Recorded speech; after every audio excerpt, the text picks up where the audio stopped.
بیوہ ہمارے معاشرے میں بیواؤں کی ایک بڑی تعداد ہے جنہیں زندگی کے ڈھیر سارے مسائل کا سامنا ہے، لیکن معاشرہ ان لوگوں سے غافل ہے۔ کتنی بیوہ عورتیں ہیں جو اپنے بچوں کی تربیت اور دیکھ بھال کے لیے معمول سی اجرت پر سخت محنت کے کام کرتی ہیں، اور وہ بھی ایسے کام کہ جن کی سقط مرد حضرات بھی نہیں رکھتے۔ ایسا ہی ایک واقعہ نورہ نامی عورت کا ہے۔ کہتی ہے کہ معاشرے میں ہم مظلوم ہیں، ہم اپنی عزت و آبرو سنبھال کر اپنے گھروں میں بیٹھی ہیں۔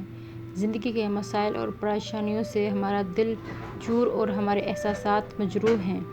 میں چند یتیم بچوں کی ماں ہوں۔ جمعے کے خطاب اور قرآن پاک کے پروگرام کو پابندی سے سنتی ہوں، لیکن کبھی نہیں سنا کہ کسی نے یتیموں کی ماؤں کے متعلق گفتگو کی ہو۔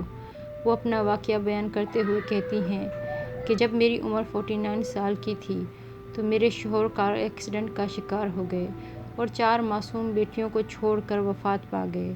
پھر میں نے بچوں کے چاچاؤں کی بہت منت سماجی کی کہ وہ ان معصوم کا خیال رکھیں، لیکن ساری کوششیں بیکار گئیں، بلکہ ان میں سے ایک نے کہا کہ یا مجھ سے شادی کر لیں یا بچوں کو چھوڑ دیں، ہم دیکھ لیں گے، جبکہ میں اپنے شوہر کی وفات کے بعد دوسری شادی کے حق میں نہیں تھی۔ پھر میں بہت پریشان ہوئی، زمین ہمارے لیے تنگ ہو گئی۔ کس طرح سے ہم نے عدت کے 4 مہینے 10 دن گزارے۔ ہمارے پاس 1 روپیہ بھی نہیں تھا، خاص طور سے میرے گھر کی مالی حالت بھی اچھی نہیں تھی۔ پھر ایک دن میں رات کے 10 بجے اپنے بچوں کو لے کر ان کے دادا کے گھر پہنچ گئی، جن کی عمر 80 سال تھی اور وہ نابینا بھی تھے۔ میں نے ان کو سارے حوالے سنائے اور کہا کہ کیا آپ ان معصوم بچوں پر رحم نہیں کریں گے؟ میرے حالات سن کر وہ بہت روئے، بچوں کو ایک ایک کر کے پکارا، چوما، سینے سے لگایا، پھر ہمیں 15,000 ریال دیے اور ہمت و حوصلہ دیا اور اطمینان دلاتے ہوئے کہا کہ گھر لوٹ جائیں۔ پھر ایک ہفتے کے بعد ہمارے لیے ایک گھر ان 4 معصوم بچوں کے نام خریدا اور ان کے نام چند جنرل اسٹور لکھ دیے اور 2 لاکھ ریال کے 4 فلیٹس کرائے پر ہمیں دلا دیے۔ تقریباً 10 دن کے بعد دادا نے جو کچھ ہماری مدد کی تو اس کا علم میرے دیوروں کو ہو گیا اور وہ سب غصہ ہو گئے اور دادا یعنی میرے سسر سے شکوہ کرنے لگے۔ سسر جی دوبارہ ہمارے پاس آئے اور کہنے لگے کہ میرے بچے مجھ سے شکوہ کر رہے ہیں، اس لیے میں تمہارے متعلق فکر مند ہوں اور تمہیں نصیحت کرتا ہوں کہ تم فلاں سے شادی کر لو، وہ اچھا ہے، نیک ہے، دیندار ہے، تمہاری حفاظت کرے گا۔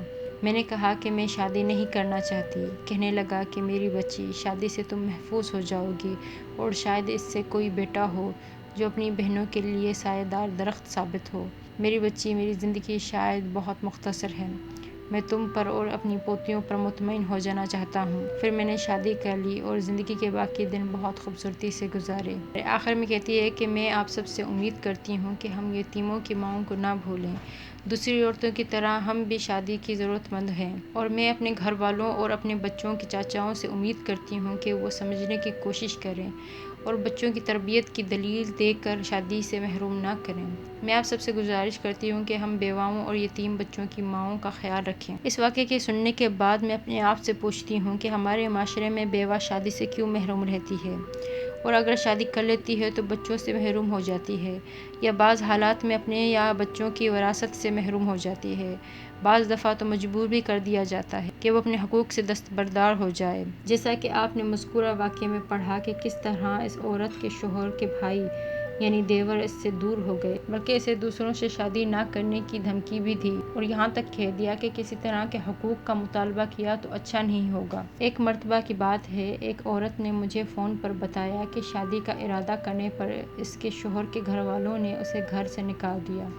مجبور ہو کر اس نے بچوں کے ساتھ گھر کی چھت پر رات گزاری، یہاں تک کہ اللہ تعالیٰ نے اس پر ایک اچھے انسان کے ذریعے احسان کیا جس نے اس سے شادی کر لی اور اس کے معصوم بچوں کی تربیت کی۔ اگر ہمارے معاشرے میں بیوہ شادی کرنا چاہے تو انہیں اس قدر پریشان کیا جاتا ہے کیوں؟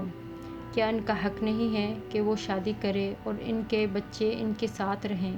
لیکن یہ دنیا عجیب ہے، یہ بھول جاتی ہے کہ ظالم کے لیے ایک وقت ایسا ضرور آئے گا جب وہ اپنے کیے پر شرمندہ ہوگا، تو تو ظالموں کو اپنے بھائیوں کی بیویوں اور ان کے بیٹے اور بیٹیوں پر ظلم سے ڈرنا چاہیے اور انہیں ان کے حقوق واپس کر دینے چاہیے۔ کہیں ایسا نہ ہو کہ وہ بیوہ اللہ کی طرف سے ایک مظلوم کی حیثیت سے ہاتھ اٹھا دے، پھر تو کوئی بہانہ نہیں چلے گا اور اللہ کی پکڑ بہت مضبوط ہوگی۔ جیسا کہ اللہ تعالیٰ نے فرمایا، وَلَا تَحْسَبَنَّ اللَّهَ غَافِلًا عَمَّا يَعْمَلُ الظَّالِمُونَ إِنَّمَا يُؤَخِّرُهُمْ لِيَوْمٍ تَشْخَصُ فِيهِ الْأَبْصَارُ مُهْطِعِينَ مُقْنِعِي رُءُوسِهِمْ لَا يَرْتَدُّ إِلَيْهِمْ طَرْفُهُمْ وَأَفْئِدَتُهُمْ هَوَاءٌ۔ اور تو اللہ کو ہرگز اس سے غافل گمان نہ کر۔ جو ظلم لوگ کر رہے ہیں وہ تو انہیں صرف اس دن کی مہلت دے رہا ہے جس میں آنکھیں کھلی رہ جائیں گی، اس حال میں کہ تیز دوڑنے والے اپنے سروں کو اوپر اٹھانے والے ہوں گے، ان کی نگاہ ان کی طرف نہیں لوٹے گی اور ان کے دل خالی ہوں گے۔